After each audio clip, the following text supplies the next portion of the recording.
Muy buenas noches. Estamos entrando en una etapa electoral, una etapa muy marcada por lo que va a ocurrir a partir del año 2018. ¿De qué estamos hablando? Estamos hablando de cómo nos va a afectar esto en términos de impuestos, cómo nos va a afectar en términos de gasto. ¿Van a subir o no van a subir los impuestos? ¿Qué pasa si es que se suben los impuestos? ¿Cuáles serían aquellos? ¿Cuáles son los desafíos que va a tener el candidato que gane la presidencia de la República en abril del año 2018? Estos son temas que nos interesan a todos. Estos son temas que le interesan fundamentalmente al sector empresarial. El sector empresarial va a ser, al final del día, el que va a tener que pagar los platos rotos si es que estos existiesen, y es el que va a ser beneficiado por este tipo de políticas públicas en caso de que las políticas públicas sean positivas. Una economía con menores niveles de desigualdad, una economía donde los sectores de clase baja también puedan ir creciendo, es una economía que al final nos favorece a todos. De esto queremos hablar durante el programa de hoy y queremos ver cuáles son los puntos específicos que vamos a estar tocando durante toda esta trayectoria que queda hasta agosto del año 2018, momento en el cual vamos a tener los paraguayos un nuevo presidente. Quédense con nosotros y veamos de qué vamos a hablar en este programa.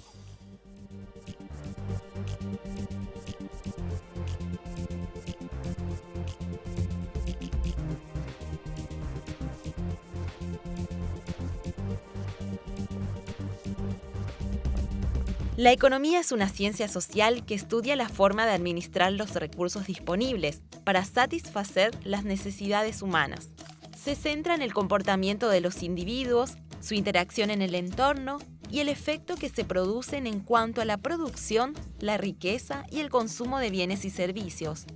En Paraguay, el crecimiento de la economía está fuertemente ligado al comportamiento climático, la producción de soja y toda su cadena, que a su vez se traslada en el volumen de exportación, determina la expansión del Producto Interno Bruto de un determinado año.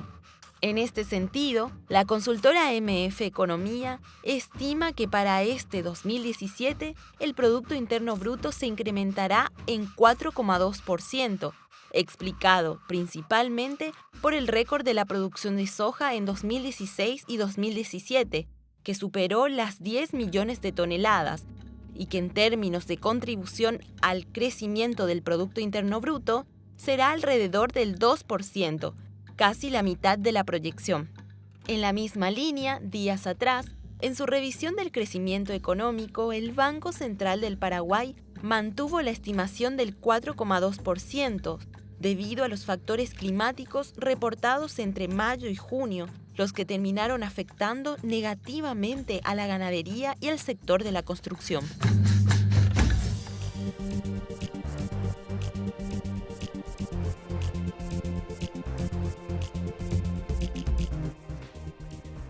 Hoy, como dijimos, vamos a estar hablando de los temas que van a impactar en esta campaña presidencial y que sobre todo va a tener que asumir el nuevo presidente de la República. Vamos a hablar de temas vinculados fundamentalmente al campo económico y fundamentalmente vinculados a la política fiscal. ¿Cuáles son los temas que hay que hacer, en otras palabras, en el Ministerio de Hacienda? ¿Y a dónde hay que llevar? ¿Cómo continuamos ciertas políticas que este gobierno ha iniciado y que se han iniciado en gobiernos anteriores? ¿Y qué podemos hacer para mantenerlas? Empecemos por ver una serie de datos que creo que son interesantes en términos de ubicarnos y ver qué es lo que va a ocurrir. Posiblemente hoy la soja sea el producto más importante de Paraguay.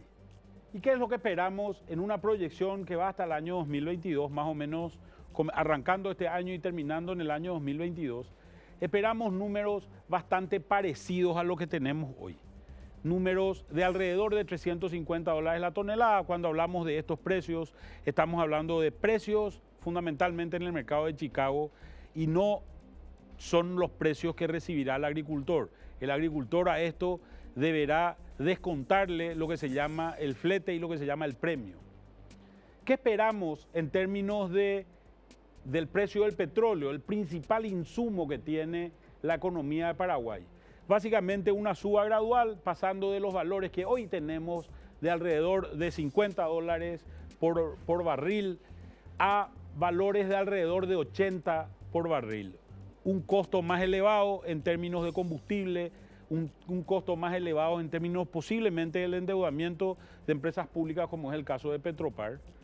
Y estamos comparando el tipo de cambio, un tipo de cambio que básicamente lo que esperamos es que se vaya debilitando con relación a una moneda fuerte, como es el caso del euro.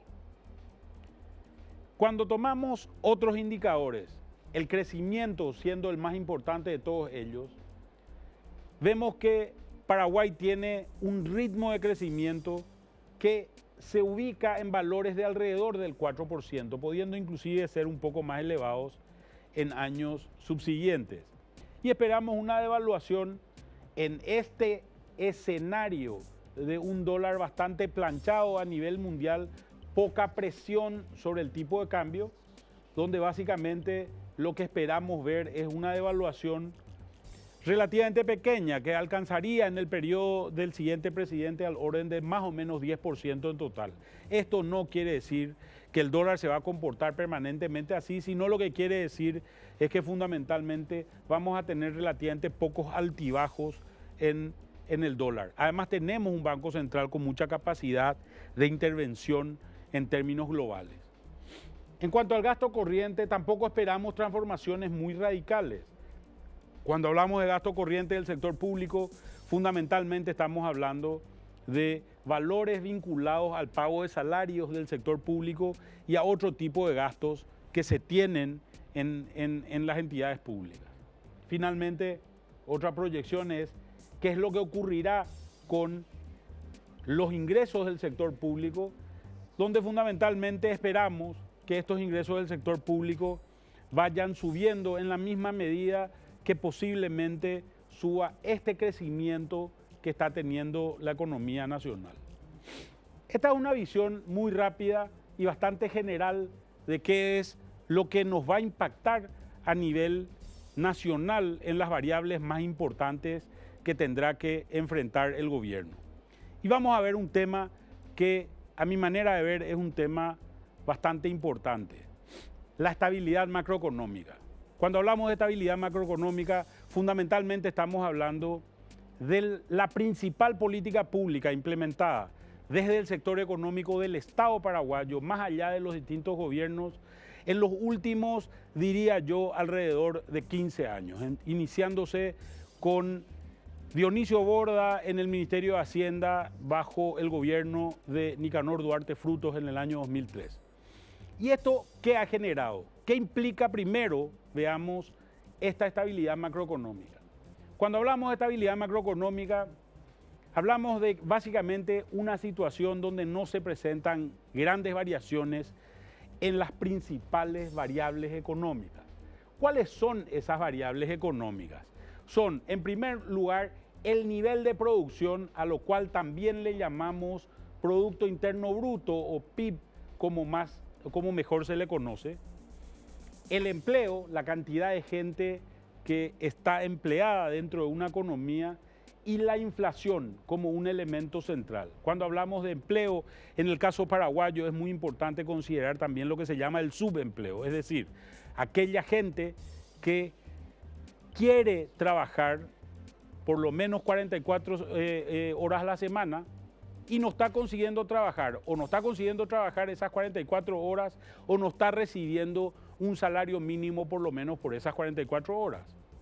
Y la inflación es básicamente una inflación relativamente controlada en términos de el nivel de precios de la economía.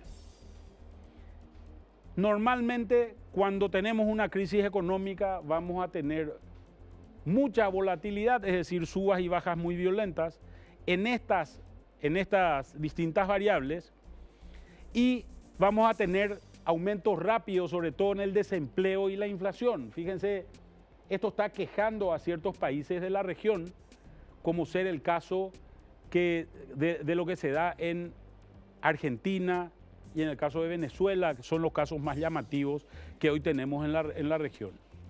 En el caso de Paraguay tenemos una volatilidad que es muy peculiar, y es una volatilidad muy peculiar para la economía de Paraguay, que es las variaciones pronunciadas que se dan en la producción total de nuestra economía. ¿A qué se debe esto?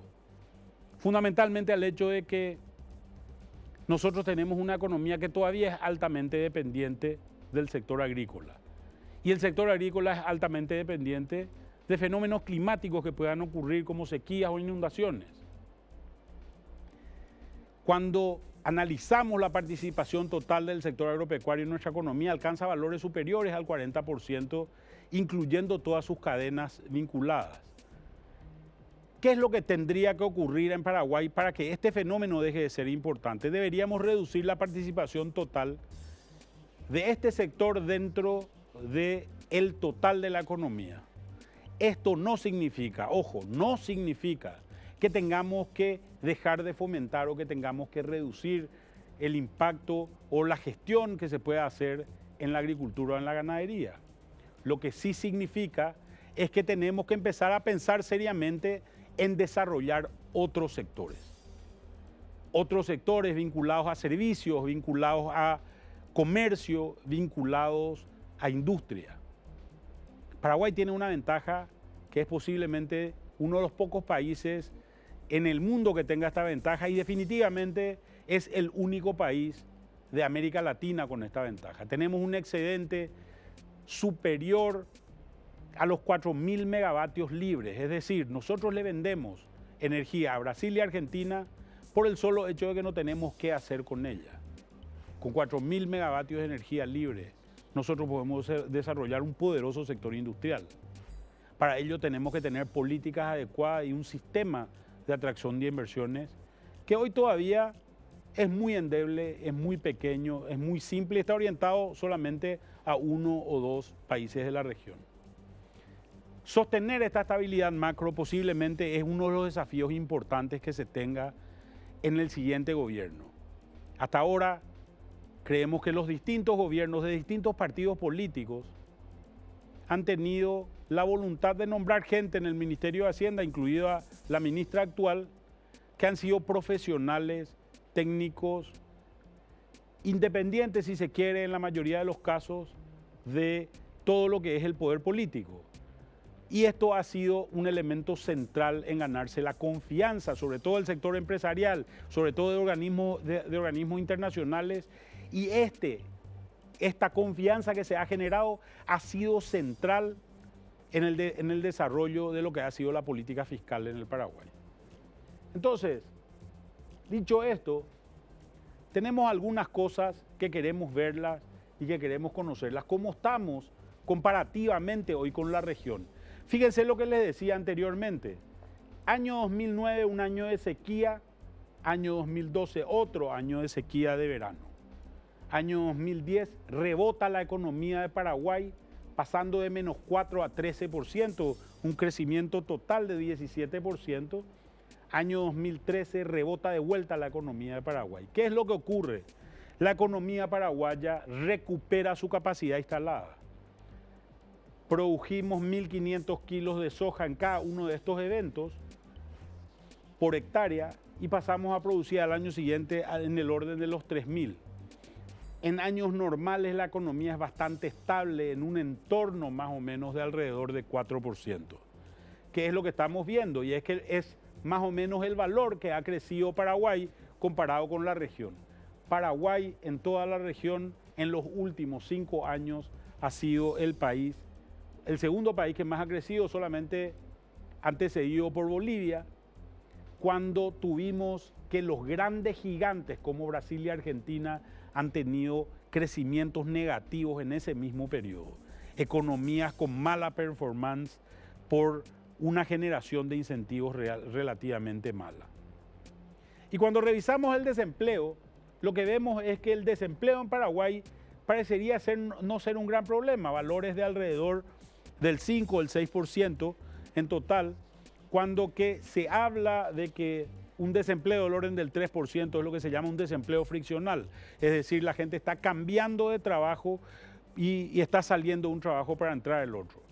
Lo que tenemos en Paraguay es un nivel de subempleo importante que también ha venido bajando en los últimos años. Y ese nivel de subempleo, fundamentalmente, lo que tiene como característica principal es el hecho de que mucha gente se ha empezado a formalizar en el mercado de trabajo. Cuando revisamos este nivel de subempleo, vemos exactamente esos datos. Hemos pasado en un periodo de más o menos 8 años a reducir en un orden de alrededor de 7% el subempleo. Es decir, gente que ha salido de la changa, por llamarlo de alguna manera, y ha entrado a trabajar a mercados formales, pagando IPS, con seguridad social, con seguridad de salud y otros valores que consideramos lo que se llama trabajo decente por parte de ciertos organismos. Y miremos otros valores indicativos también de esta estabilidad macro. El primero ha sido el factor de la inflación. El factor de inflación ha tenido un desempeño no tan favorable en los primeros años de este ciclo, sin embargo después se ha ajustado a valores bastante importantes, que son valores que hoy oscilan en el orden del 4% y nos permiten tener un nivel de inflación y de control de precios que incluso está por debajo del promedio de la región, que hoy se encuentra en valores de alrededor de 8,2. Paraguay ha tenido un promedio de alrededor del 4. Obviamente hay lo que se llaman outliers, como es el caso de Argentina, y no quisimos poner el caso de Venezuela, porque Venezuela hubo una inflación que supera el 700% anual. Realmente iba a levantar este periodo, pero es un indicador que no nos sirve para nada. Una de las razones principales de esto, y les decíamos anteriormente, son el gran volumen de reservas que tiene Paraguay en términos de su participación sobre el producto. Paraguay está en valores que oscilan hoy alrededor del 25% del Producto Interno Bruto y en términos globales representan alrededor de 8.000 millones de dólares. Estamos ubicados en el promedio de la región y esta es una cuestión muy valiosa. Tener un banco central con tantas reservas permite tener un organismo que controle volatilidades en ciertas variables. La más importante de todas es el dólar americano. El de mayor poder de fuego en Paraguay es el Banco Central de Paraguay.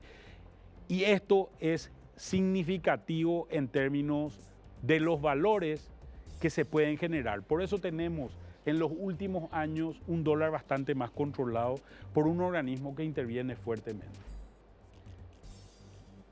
Y cuando empezamos a mirar los valores del sector público, vemos algunos eventos que son importantes. Revisemos primero el ingreso público. Esto es básicamente un ingreso proveniente fundamentalmente de impuestos y de otros valores que han sido importantes. La ley de adecuación fiscal ha sido un punto de inflexión importantísimo para el Paraguay. En el año 2004 se pasa la ley, se baja el impuesto a la renta del 30 al 10%, en el 2005 al 20% y después al 10% a partir de ahí. Y esto generó lo que le llamamos los economistas un movimiento hacia la izquierda de la curva de Laffer. Es decir, ha salido gente que ha decidido pagar porque era barato pagar. Hay una crisis internacional, sin embargo, hay relativamente poca volatilidad, vienen subiendo los ingresos totales y empezamos a ver que estos ingresos totales como que se planchan en los últimos 2 años y se planchan también los ingresos tributarios. Vemos como menor aliento en términos global de estos valores. Cuando revisamos otras variables, como es el caso del gasto público, vemos que en realidad el gasto público ha sido bastante fluctuante. Este evento, en la decisión del presupuesto 2012, que decide levantar en 38% los salarios, es el principal de todos ellos. Creemos que a partir de ahí hay un control que se da en varios periodos presidenciales, donde se controla gran parte del gasto corriente, fundamentalmente por la ley de responsabilidad fiscal, que es el que juega el rol más importante. Y finalmente tenemos un último indicador, que es el indicador de la inversión pública. Una inversión pública que había subido durante el gobierno de Nicanor de manera relativamente pobre, subió de valor en forma más importante en el gobierno de Lugo y el gobierno de Federico Franco. Ha tenido una caída al comenzar el periodo de Horacio Cartes, y sin embargo, con esta financiación, que ha sido una financiación que básicamente se ha dado a partir de la emisión de bonos soberanos, hemos tenido un crecimiento bastante importante en los últimos 2 años de esta variable, que es una variable muy importante. Necesitamos rutas, necesitamos puentes. Quédense con nosotros porque con esta visión que hemos visto, vamos a comentar con otros colegas qué es lo que esperamos que pase en variables mucho más específicas, como ser el déficit fiscal y como ser los gastos en educación, en salud y otro tipo de gastos que creo que son de interés para todos. Seguimos con esto después del corte.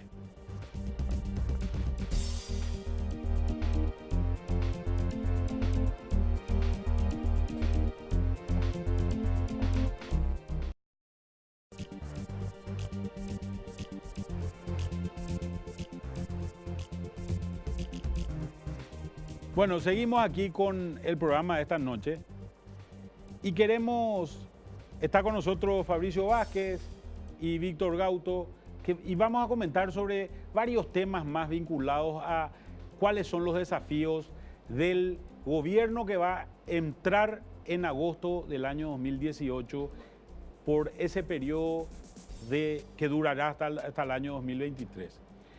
Bienvenidos Víctor y Fabricio, muchas gracias por estar hoy con nosotros. A ver, ¿cuáles son los temas vinculados fundamentalmente a un tema que creo que es bastante recurrente, el tema del déficit fiscal? ¿Qué pensás de esto, Víctor? Y es un tema que va a perdurar en el tiempo. El gobierno tiene objetivos de inversión muy importantes. Se habla de una potencial brecha de inversión de aproximadamente $20.000 millones.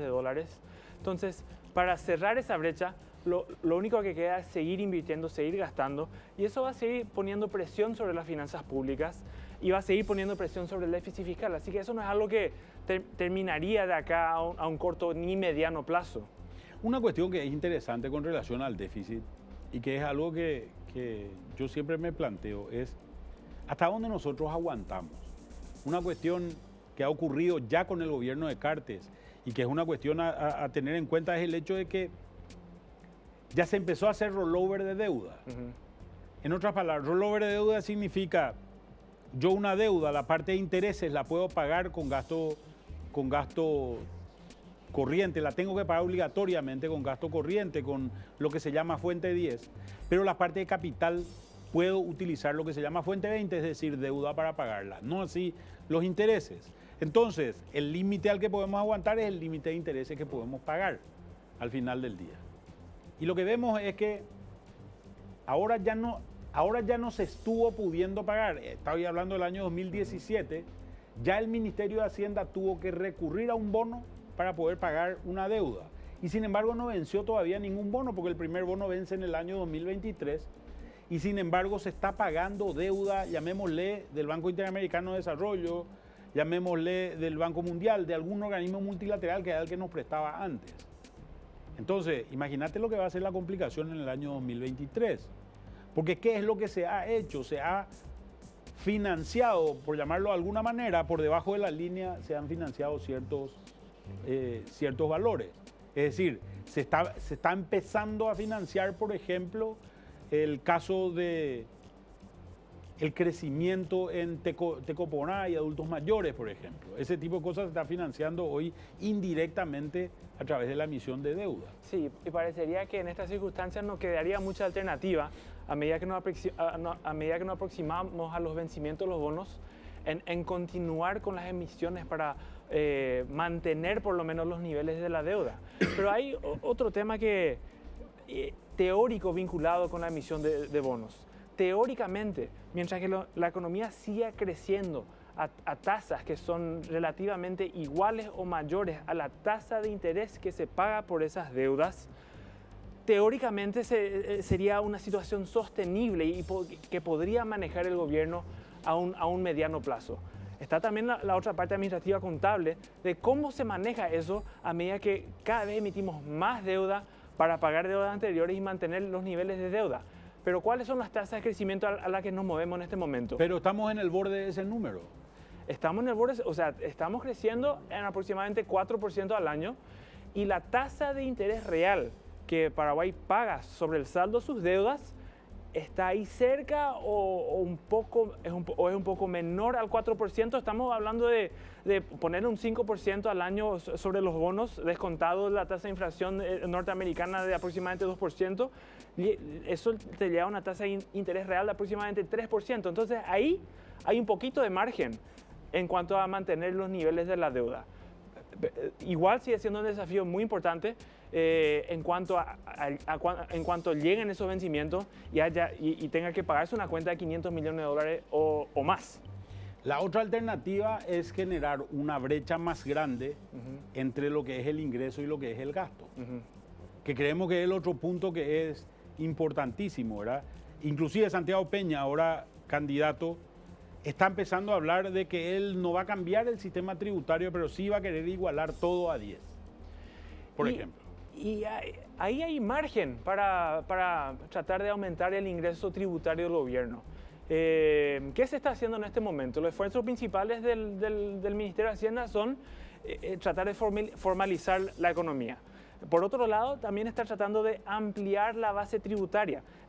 Prácticamente todo el año pasado escuchamos la discusión acerca de expandir el IVA al sector de cooperativas, por ejemplo. También se está ampliando la base tributaria del impuesto a la renta personal. Entonces, esas son algunas medidas que se están tomando que aumentan la base tributaria, que contribuyen a aumentar los ingresos y ni siquiera estamos hablando todavía de igualar las tasas del IVA en los sectores donde están en 5% con el 10%, o las políticas de incentivo a la inversión, Manuel. Ahí también posiblemente hayan oportunidades para recaudar más y llevar las empresas que se están beneficiando de esas políticas al régimen general de impuestos. Hay una cosa que es muy interesante. Mucha gente dice, en Paraguay se pagan pocos impuestos. La carga tributaria en Paraguay es del 13%, el promedio en América Latina está en 18, 19. Nosotros alcanzamos 18, 19 con royalties y compañías de empresas. Fíjate en este cuadro, que creo que es un cuadro interesante para tener en cuenta. Supongamos, esta es la carga tributaria que nosotros estamos viendo. Tenemos acá el caso de una empresa que puede ser propietaria de un local o propietaria de un extranjero. Si es propietaria de un local, va a pagar 10% de impuesto a la renta, le va a sobrar 90%. Sobre ese 90% se va a aplicar un impuesto a la distribución de utilidades del 5% en cabeza de la empresa, lo cual le va a dejar un remanente de 85,5%. Y sobre esas utilidades distribuidas de 85,5% se va a pagar un impuesto a la renta personal del 5%, que obviamente es deducible, y le va a sobrar 81,225. El total de la carga será de 18,775, ¿verdad? Dependiendo del caso. Mucho mayor al 10% que generalmente... Mucho mayor al 10% del que se habla normalmente. Cuando hablamos, en el caso de un extranjero, se está hablando de 90 utilidad, también va a pagar ese impuesto a la renta, también va a tener un impuesto a la distribución de utilidades, no tendrá IRP porque no es paraguayo, y tendrá una utilidad remanente de 72,675 después de la aplicación de un impuesto a las remesas que es del 15%. Por tanto, le va a quedar una carga total de 27,325. En este caso, sí es concreta la carga porque nosotros estamos, digamos, este impuesto a las remesas no es deducible como es en el caso de un local, ¿verdad? Que es lo que ocurre con el impuesto a la renta personal. Este número de 27,325 no es un número tan diferente de otros países como el caso de Argentina, que tiene un impuesto a la renta de 35%, ¿verdad? Entonces, es una cuestión importante de considerar este valor. ¿Podemos seguir aumentando impuestos o no? ¿Cuál sería la alternativa? También, perdón, la alternativa vinculada a eso puede ser el mejoramiento de la calidad del gasto. Sé que están todavía hablando del ingreso, pero quiero insistir en que el gasto debe ser retrabajado, repensado. Este gobierno continuó las políticas y hizo una apuesta importante en mejorar los números de personas beneficiadas.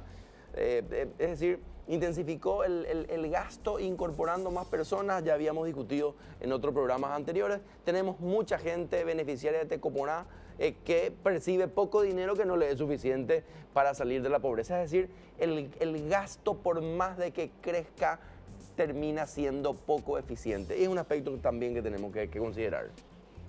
Vamos a ir a un corte y después vamos a seguir hablando del tema que planteaba Fabricio.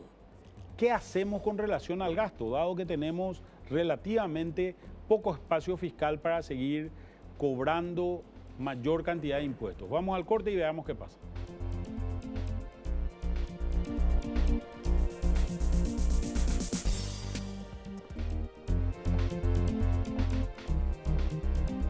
Continuamos con nuestro programa de hoy, hablando de cuáles son los desafíos del gobierno que entra. Y hablamos algo por el lado del ingreso, tenemos varias cosas más por el lado del ingreso, pero vamos a hablar brevemente por el lado del gasto. ¿Cuáles serían, Fabricio, los desafíos que tiene el gobierno entrante? Bueno, principalmente gastar mejor y determinar en qué áreas gastar. Obviamente el gasto en educación debe ser prioritario, al igual que en el sector salud y en algunos programas sociales. Pero de vuelta, el nuevo gobierno debe replantearse y reconocer perfectamente cada uno de los sectores y cómo estos han evolucionado. ¿Qué tenemos en esta lámina? Tenemos la evolución de algunos indicadores interesantes de educación y podemos observar cómo Paraguay ha mostrado avances significativos en el ámbito de promedio de años de estudio. Hemos pasado de 7,7, estamos alrededor de 8,7, es decir, subimos un año en 5 o 6 años. En 5 o 6 años, realmente es un muy buen desempeño. Entonces, estamos bastante bien posicionados con respecto a la región. Fíjense, podemos observar la población con educación primaria. Pero todavía debajo del promedio. Todavía ¿verdad? debajo del promedio, pero muy poco. Tenemos todavía tareas allí, pero estamos relativamente cerca, no estamos muy alejados. Fíjense el nivel de Bolivia, que está como a casi 20 puntos por debajo del promedio. Y en gasto público, en educación, como porcentaje del PIB, Paraguay tiene unos altibajos, pero está alrededor del 4,5 y del 5%. Esta es una de las áreas donde el gobierno no cumplió, ¿verdad? Hay que ser muy claro con esto. El gobierno hablaba de llegar a 7%, llegar a 8% y no alcanzó. El reclamo de los estudiantes de la secundarios y de la Universidad Nacional justamente era llegar a 7% para alcanzar promedios similares a los de otros países, ¿verdad? Claro, pero eso sobre todo puede ser bastante discutido porque no se trata solamente, la educación no se va a mejorar necesariamente porque exista mayor dinero, mayor inversión, sino sobre todo cómo esa inversión aterriza y ataca las diferentes problemáticas de nuestra educación. Pero fíjate un punto que es interesante. 6,4% de gasto en educación por parte de Bolivia, que es el más bajo de todo, pero también es el que más está gastando, ¿verdad? Nosotros estamos gastando levemente por arriba del promedio y no podemos salirnos de esos valores también, ¿verdad? Más allá de la calidad del gasto, creo que el volumen del gasto también es una cuestión a la que tenemos que empezar a mirarle con otros ojos. Claro, y sobre todo en el caso de educación, donde la clientela va cambiando. Cada vez en términos demográficos, tenemos menos niños. Por lo tanto, la demanda en las escuelas primarias va a ser menor y la demanda va a ser creciente en otros grupos etarios, principalmente adolescentes y jóvenes. Al igual que la distribución geográfica de la clientela que hay que atender. Son aspectos muy importantes. Y en términos de educación, y vemos cómo en esta lámina podemos observar cómo interviene el FONACIDE. En el mapa grande de Paraguay tenemos varios círculos con diferentes colores y lo que hacemos es observar que aquellos distritos, cada círculo corresponde a un distrito, aquellos distritos más grandes reciben la mayor cantidad de dinero a través de los recursos del FONACIDE.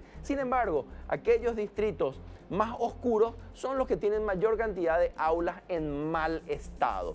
Que son esas que están en el medio. Que ¿verdad? son las que están en el medio. Sin embargo, podemos observar, Manuel, en el mapa ya, de la derecha, podemos ver que las áreas que tienen la mayor cantidad de aulas en mal estado, que es la zona esta que marcaste, Manuel, en el 2014 recibían 66.000 millones de guaraníes, es decir, más de 2.000 aulas en mal estado y se les atribuía 66.000 millones de guaraníes. Y en las otras zonas de la región oriental había solamente la mitad de aulas en mal estado, que sería la cuenca del Paraná, la cuenca de las represas. Y sin embargo, estas áreas que tienen la mejor infraestructura recibían el triple de dinero, 182.000 millones de guaraníes, es decir, 3 veces más que las zonas que menos necesitan. En otras palabras, repartimos mal la plata. Mandamos mal. plata a donde no hace falta y no mandamos plata a donde hace falta. Creamos asimetrías. Profundizamos asimetrías. Las asimetrías están creadas hace tiempo, ¿verdad? Pues se Hoy lo que estamos sí. haciendo es profundizar esas asimetrías, ¿verdad? Creo que este es un tema importante y FONACIDE es el gasto para construcción de aulas y escuelas, pero hay otras cosas también, ¿verdad? Entonces tenemos una educación donde parecería ser que estamos gastando mal, estamos gastando en los lugares donde no tendríamos que gastar, no podemos levantar el gasto público y obviamente no tenemos una educación que es de alta calidad, ¿verdad? Sin embargo, tenemos recursos para hacer eso. ¿Y qué ocurre en el tema de salud, Víctor? Lo que vemos en el gasto público de salud es que entre 2008 y 2014 hubo un aumento muy importante del gasto con respecto al PIB, que pasa de 2,7 con respecto al PIB hasta 4,5 en 2014. Y en términos regionales, Paraguay se mantiene levemente por encima del promedio de la región en cuanto representa el gasto público como porcentaje del PIB. Pero es un sector que realmente le genera mucha presión a las finanzas públicas al gobierno, porque es un sector que las necesidades continúan avanzando a medida que el bono demográfico se va ampliando. Hay un elemento también importante. Esta suba está muy vinculado a la historia de la salud universal. La historia de la salud universal es todo el mundo tiene que tener un nivel de cobertura completo, total del nivel de salud. Y eso en algún momento dado también trabajó en agotar el presupuesto público. En otras palabras, no es posible financiar la salud pública de todos los paraguayos si es que esos paraguayos no tienen una contribución también en su nivel de salud. Y creo que ese es un elemento importante. ¿Y cuáles son las alternativas que tenemos a ese esquema del gasto público para cubrir la salud? Una alternativa que podemos ver es cuál es la cobertura de seguro médico privado que tenemos. Tenemos 2 esquemas donde el IPS, por definición, es uno de los mayores proveedores de cobertura de seguro salud y también el sector privado. Y entre el 2008 y 2015 vemos también cómo se van moviendo estos números desde el aproximadamente 16% con cobertura de IPS en 2008 a 21% en 2015. Estamos hablando de aproximadamente 7 años donde el aumento de cobertura no fue muy importante. Y vemos de esta forma que el 80% de la gente empleada en el sector privado posiblemente no tenga cobertura de seguro salud, que es un riesgo importante no solo para esos hogares, sino para la economía en general. Lo que vemos es que la cobertura del seguro médico privado ha sido inferior al crecimiento que ha tenido el IPS. El IPS creció 5%. 5% es más o menos un crecimiento de alrededor de 350.000 personas más aseguradas. Y por eso revienta el IPS, ¿verdad? ¿No te parece, Fabricio? Claro, totalmente. El crecimiento demográfico ha sido muy fuerte y las políticas públicas no se han adaptado para dar respuesta, para atender esta demanda creciente sobre estos servicios de salud. Y bueno, esto desemboca en estos conflictos de sobrecarga de demanda. Fíjate lo mal que estamos en este indicador de seguridad social. Paraguay tiene un nivel de cobertura en el año 2013 del orden de 22%, el único peor que nosotros es Bolivia, cuando que el promedio de América Latina está más o menos alrededor del 45%, o sea, la mitad de la gente tiene que cubrir. Nadie habla de esto, nadie habla de este problema y nadie habla de que esta es la única alternativa porque es la única salud financiable que tenemos. Estamos entonces en una situación bastante compleja, tenemos relativamente muchos problemas y poco tiempo para hablar de ellos. Muchas gracias Víctor y Fabricio por estar en el programa esta noche y vamos a un corte y después del corte las conclusiones del programa de hoy.